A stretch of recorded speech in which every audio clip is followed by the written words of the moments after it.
কখনো কি ভেবেছো, যদি কারো ভবিষ্যৎ জন্মের আগে থেকেই নির্ধারিত হয়ে থাকে, যদি জন্মের আগেই বলে দেওয়া হয় এই শিশু একদিন নিজের বাবাকে হত্যা করবে ও নিজের মাকে বিয়ে করবে, এটা কি সম্ভব?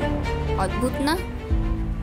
আজ থেকে 1000 বছর আগে গ্রিসের এক রাজপুত্র ওডিপাসের জীবনে এমন ভবিষ্যৎবাণী একদিন সত্য হয়েছিল।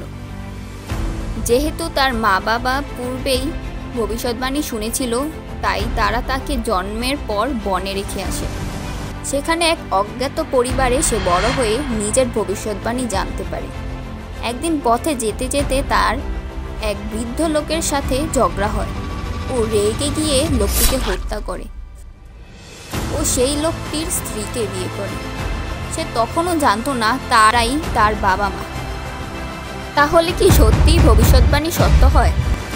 ওডিপাসের মতো আমাদেরও ভাগ্য কি আগে থেকেই লেখা থাকে? তুমি যে এই ভিডিওটি দেখবে সেটি কি আগে থেকেই ঠিক করা ছিল? তাহলে আজকের ভিডিও শুরু করা যাক। ভিডিওর টপিক সমূহ: 1. ভবিষ্যৎবাণী কি? 2. মানুষ কেন ভবিষ্যৎবাণীকে এত বিশ্বাস করে? 3. জ্যোতিষশাস্ত্র কি আমাদের জীবন নিয়ন্ত্রণ করে? 4. বিজ্ঞান ও ভবিষ্যৎবাণী। 5. কিছু বাস্তব ভবিষ্যৎবাণী। এবং অবশেষে 6. আমার একটি ভবিষ্যৎবাণী।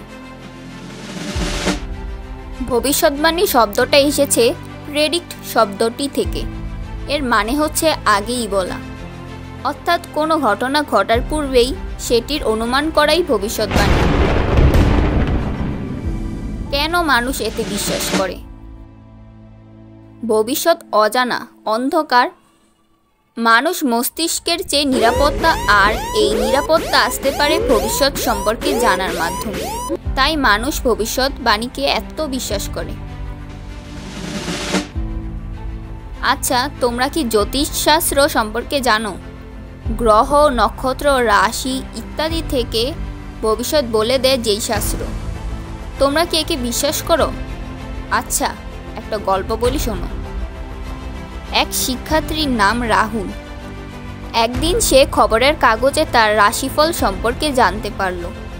সে দেখল খবরের কাগজে লেখা আছে, আজ তোমার জন্য একটি শুভ দিন, তোমার সাথে ভালো কিছু হতে যাচ্ছে।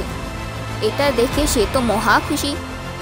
সেদিন সে মনোযোগ দিয়ে ক্লাস করল, তাই শিক্ষক খুশি হয়ে তার প্রশংসা করল।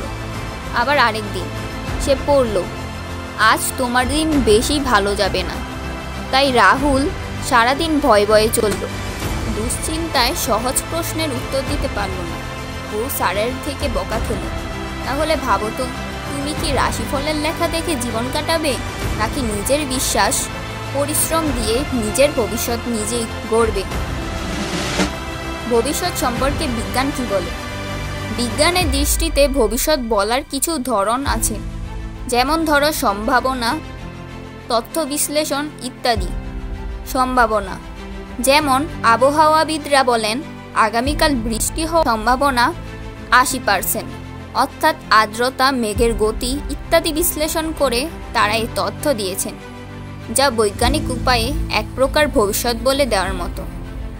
তথ্য বিশ্লেষণ: ধরো একজন শিক্ষার্থী পূর্বের 3টি পরীক্ষায় গণিতে 80% উপরে নম্বর পেয়েছিল। তাহলে শিক্ষক বলতে পারেন, এবারের পরীক্ষায়ও তুমি ভালো নম্বর করবে। পূর্বের তথ্য বিশ্লেষণ করে শিক্ষক ভবিষ্যৎবাণী করেছেন। অর্থাৎ বিজ্ঞান বলে, যতই অনুমান করো না কেন, ভবিষ্যৎ শুধুমাত্র সম্ভাব্য।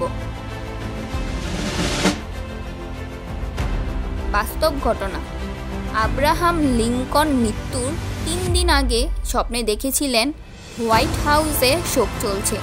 নিজের মৃত্যুর কথা সবাইকে বলেছেন।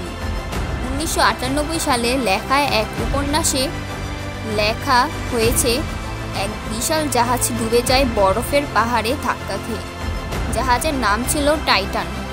তাছাড়াও লিওনার্দো দা ভিঞ্চির পাখির মতো উড়ন্ত বস্তু তৈরির ভবিষ্যৎবাণীও আজ সফল হয়েছে। এখন আমিও একটি ভবিষ্যৎবাণী করে ফেলি। তুমি সম্পূর্ণ ভিডিও দেখবে, সব শুনবে, এমনকি মাথাও নাড়াবে, কিন্তু তাও লাইক, সাবস্ক্রাইব ও কমেন্ট করবে না। ভবিষ্যৎটি যদি মিথ্যা প্রমাণ করতে চাও তাহলে লাইক, সাবস্ক্রাইব করো ও কমেন্টে লিখো আমি তোমার ভবিষ্যৎবাণীকে ভুল প্রমাণ করলাম, এবং পরবর্তীতে কী সম্পর্কিত ভিডিও চাও সেটি জানিও।